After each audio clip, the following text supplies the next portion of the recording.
So I ended up learning at an early age that black people who are in close proximity to white people will be put higher on the hierarchy list than black people who are not in close proximity to white people. The closer you are to white, the more acceptable you are. So that, for example, all of us learned as we were growing up in the black community, if you are black, stay back. If you are brown, stick around. If you are yellow, you're mellow. And if you're white, you're right. And the appreciation of an individual, even within the black group itself, was very often based on the relative absence of skin pigmentation. And even within families, children thought that they were ugly if they were darker. And families, parents have said that to children. Even now, people want to know when a baby is just born in the hospital, some of the first questions that are asked by the black parents about the child or the black family members, is it light skin and does it have straight hair? To know how much value we're going to put on this new baby. Because within the framework of the culture in which we live, the closer you are to white, the more you're considered beautiful.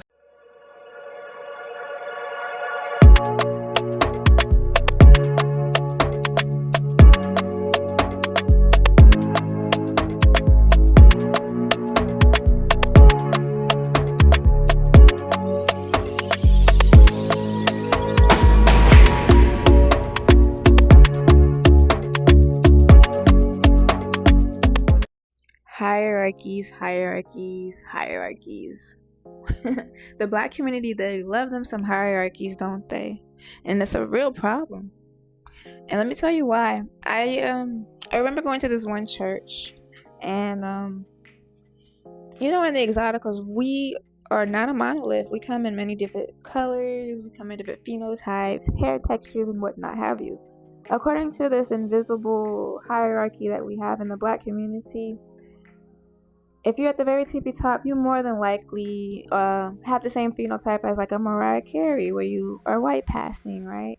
And then we go into more like maybe the phenotype of somebody like a Maya, for example, and then we go into Beyonce, and then you notice the phenotype gets more black passing. Then we get into Aaliyah. Maybe after Aaliyah, somebody with a little bit more Afrocentric features, and we just keep going down the hierarchy, and that's how we move in the black community.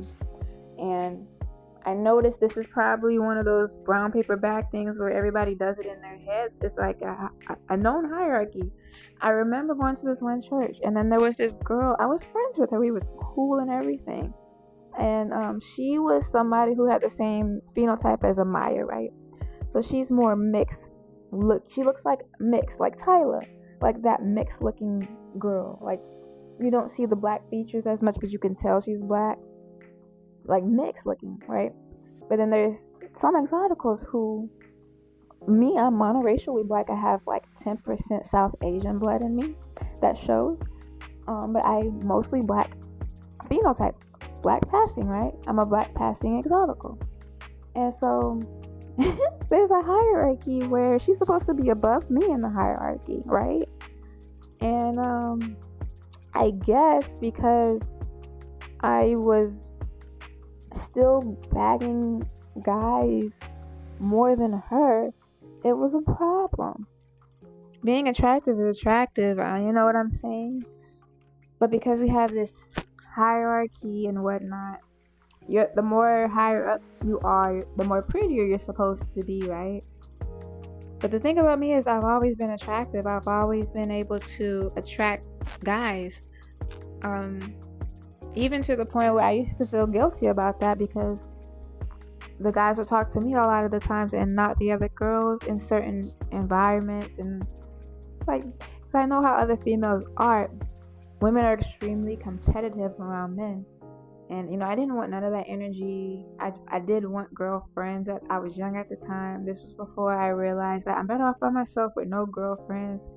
I'm probably more powerful that way. Women try to bring each other down all the time. Always competing with each other. Not all of us, but yes, a lot of us.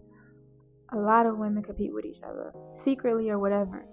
And it was just, I was always just trying to lessen that as much as possible, just trying to be a girl's all the time. And I always felt like that it just never worked out.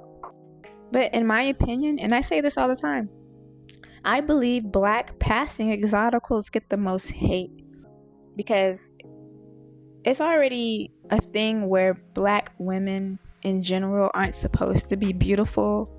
We're not supposed to be like the beauty standard in society.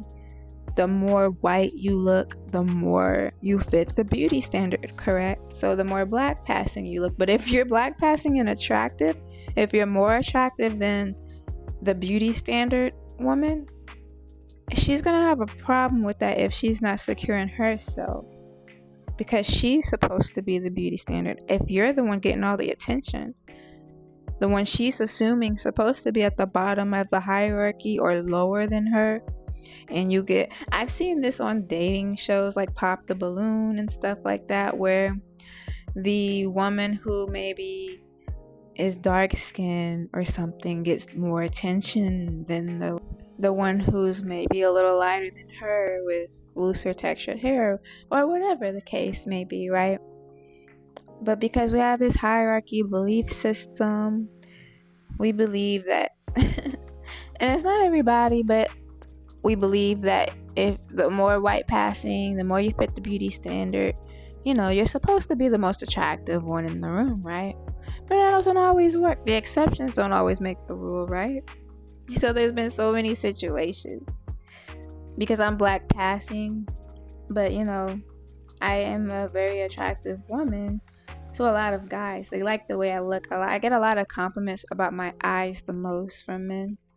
I think they have a weakness for my eyes or something, but yeah, so women too, they're so memorized by the way I look. I feel like the camera doesn't even do it justice in the way that I actually look in real life.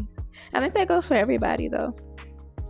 But I've seen this in all kinds of situations. I've even seen it with unambiguous women who were confident and was bagging all the guys. I actually went to school with a girl, an unambiguous girl, who was bagging all the guys, getting all the attention. And she was unambiguous. Because she's attractive. Men just love attractive women, I think. This hierarchy thing, I think that's honestly just a way for women to keep competing with each other. They have to find ways to keep competing with the next woman. So this is a beautiful way to do that. I notice men, they're attracted to what they're attracted to. Yes, there's a lot of colorist men out there who will only date like the light-skinned red bones, right? But they have their own internalized issues that they're not ready to talk about yet. Because I've seen it a lot from darker skinned men. Darker skinned men act like that the most, to be honest with you. A lot of light skinned men, they don't have a preference in as much as dark skinned men do. That's just something I've observed in my life. But I digress. I think unambiguous women don't feel picked a lot of the times, even though they're being picked by other races of men. When it comes to the black men, I think it goes back down to how they feel about themselves internally. And that's just the truth. I've seen so-called pro-black, dark-skinned men with dreadlocks talk about other dark-skinned people that are darker than them. It's like, I'm not as dark as him. It's like there's an internalized colorism coming through out of these people. So you can kind of sense some of these things. So I can tell there's a lot of internalized colorism. So I'm just saying that for dark-skinned women not to take it all so personal when it comes to black men not wanting them. I think it has more to do with how they feel about themselves than actually you. You know what I mean? Because I'm telling you, I've seen it with my own eyes. Unambiguous women getting guys. Because of how she looks. If you take care of yourself, if you look good, you got good looking features, you'd be alright. I know there's unambiguous attractive women listening to this who can vouch for that. They don't have issues in this department. You know what I'm saying? They're not insecure because they're not ugly, There's no reason for them to be insecure about them being unambiguous. Because I don't think men care about that phenotype thing as much as we think they do. They might say that, but I think that goes back to how they really feel about themselves. That's a whole deeper issue, right? But anyways, yeah, this is just something that I have noticed, like this hierarchy thing. Like, we definitely still play off of hierarchies in the Black community, and I don't think it's healthy. I think it just creates more competition and stuff.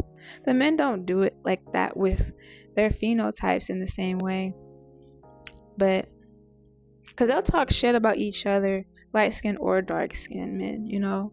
I know light-skinned men have it hard because of that whole thing, but I've seen men clown each other and still be cool with each other. Females can't seem to do that. If a female is more on the top of the hierarchy than another woman, if that woman is insecure, she's gonna feel some type of way about that. Like, we really need to like get rid of this whole idea of hierarchies, and we'll be okay. You know, it'll take away another layer of competition from us. We don't have to feel like somebody's better than the other one just because of their features and genetics and stuff like that. Stuff you can't really control like that. We can manipulate, but we can't control how we were born, right? I think if we did stop this hierarchy thing, people will not want to manipulate so much to be more at the top, especially if they're doing it in harmful ways. We can do what we want to do with our bodies. I believe in beauty enhancements and all of that to a certain degree, not to harm yourself trying to get things done. But, you know, people wouldn't have to do all of that if there wasn't this hierarchy, right?